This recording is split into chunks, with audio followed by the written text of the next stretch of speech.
I have soldered the connection on the ESC and I've disconnected the motor from the drive, and it's still doing this strange thing where it doesn't spin, but it's going back and forth. And look at the power consumption in the cable from the motor. Oh, whoa, now it's working. Now it's not.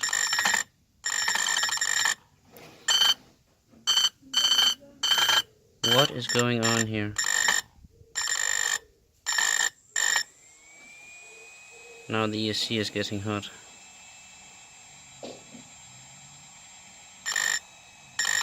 Sometimes it runs fine for 5 minutes, and then this starts. Strange.